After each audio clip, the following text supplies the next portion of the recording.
یہ بات ہر مسلمان، ہر ایمان والے کو اچھی طرح سمجھ لینی چاہیے کہ دین اسلام اپنے ماننے والوں سے قربانی چاہتا ہے۔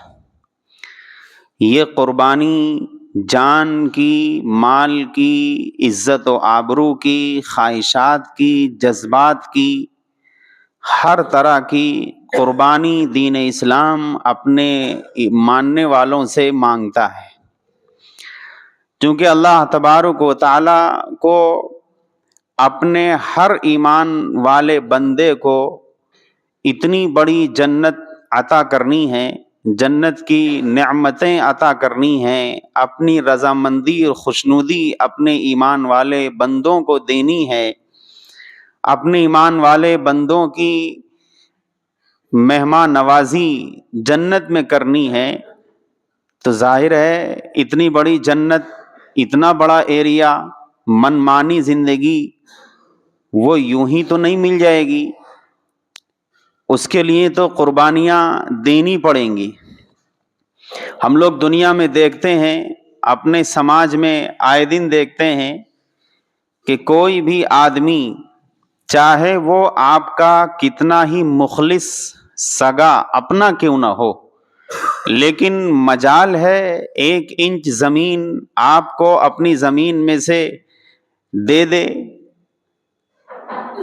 اگر کوئی آدمی مانگ لے کسی سے کہ بھائی ہمیں تھوڑی سی ایکسٹرا دے دیجئے، آپ کے پاس اللہ نے خوب دی ہے، 1000 اسکوائر فٹ ہمیں دے دیجئے، تو بھلا بتائیے کیا کوئی ایسا ہے جو تمام رشتے ناطے ہونے کے باوجود، تمام خلوص و وفا اور محبت ہونے کے باوجود، کوئی آدمی ایسا شاید نہیں ملے گا جو کسی کو اپنی 1 انچ بھی زمین بلا وجہ دے دے۔ تو جب دنیا کا یہ حال ہے ہم لوگوں کے درمیان کہ ہم میں سے کوئی بھی آدمی اپنی 1 انچ بھی زمین دوسرے کو بلا وجہ دینے کے لیے تیار نہیں ہے، تو وہ اللہ رب العالمین جو اپنے ایمان والے بندوں کو اتنی بڑی جنت عطا فرمائے گا، تو بھلا وہ کیوں فری میں دینے کے لیے بیٹھا ہے؟ اس نے بھی تو اپنے بندوں سے قربانیاں مانگی ہیں۔ یہ قربانی جان کی بھی ہو سکتی ہے، یہ قربانی مال کی بھی ہو سکتی ہے، یہ قربانی جذبات خواہشات کی بھی ہو سکتی ہے، یہ قربانی عزت و آبرو کی بھی ہو سکتی۔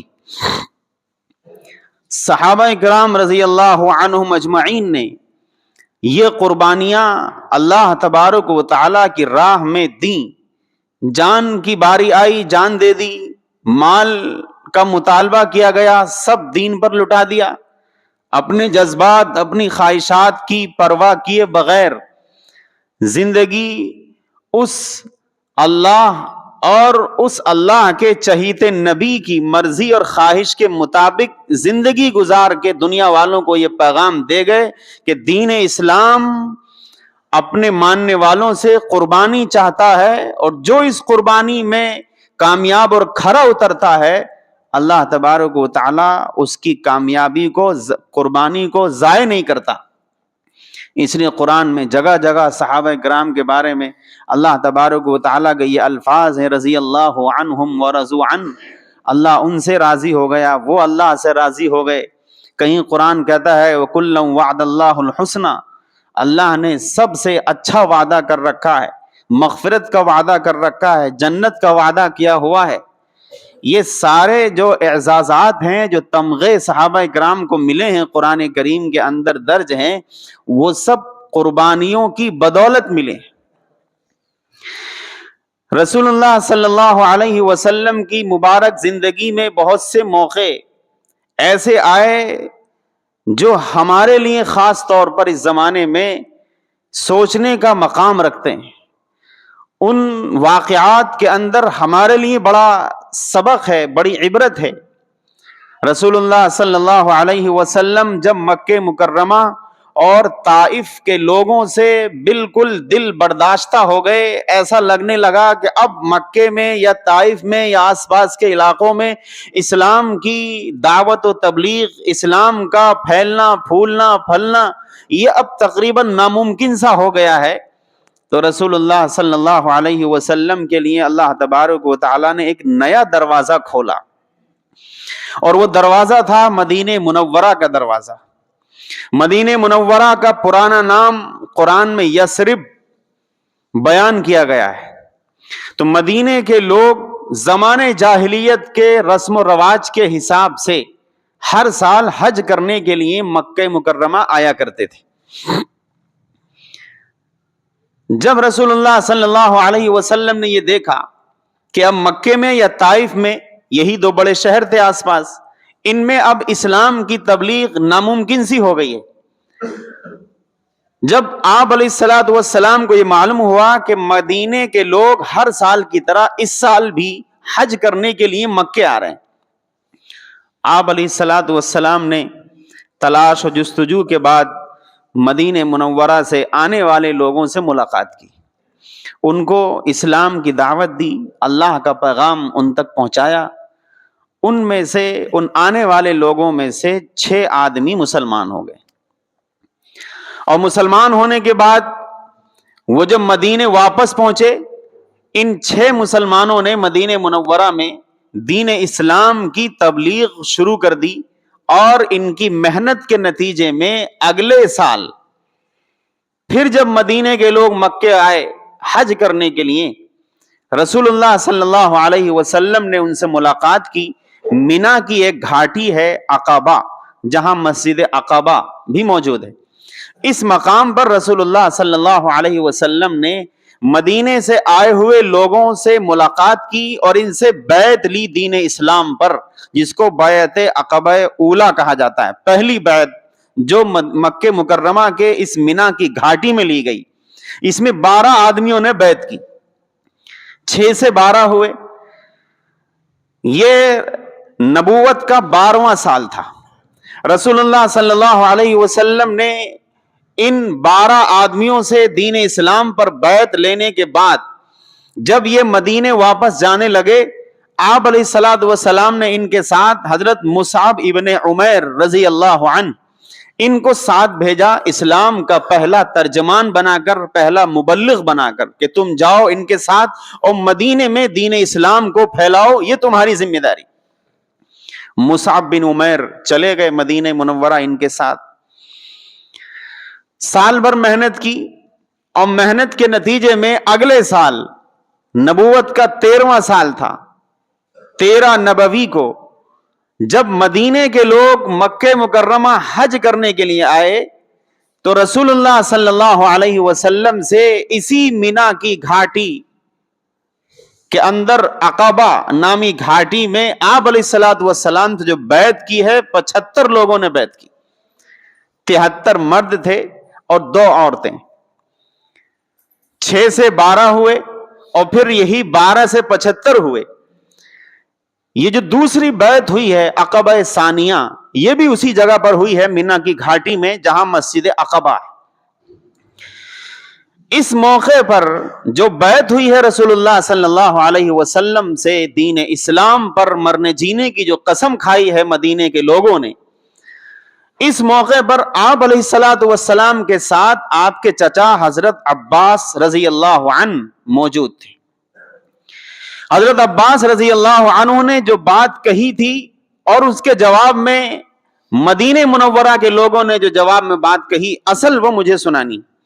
حضرت عباس رضی اللہ عنہ نے کہا مدینے کے لوگوں سے کہ او مدینے کے لوگوں، اچھی طرح سمجھ لو تم کس چیز پر بیعت کر رہے ہو. تمہیں معلوم ہونا چاہیے کہ محمد کے ہاتھ میں ہاتھ دینے کا مطلب پورے عرب عجم کو دشمن بنانا ہے. اگر تم سب سے دشمنی مول لے سکتے ہو، تمہارے اندر اتنی ہمت ہے، حوصلہ ہے، تو بیعت کرو، اسلام لاؤ، ایمان لاؤ، اسلام پر، دین اسلام پر مرنے جینے کی قسم کھاؤ، تمہیں مبارک. رسول اللہ صلی اللہ علیہ وسلم کو تم مکے سے مدینہ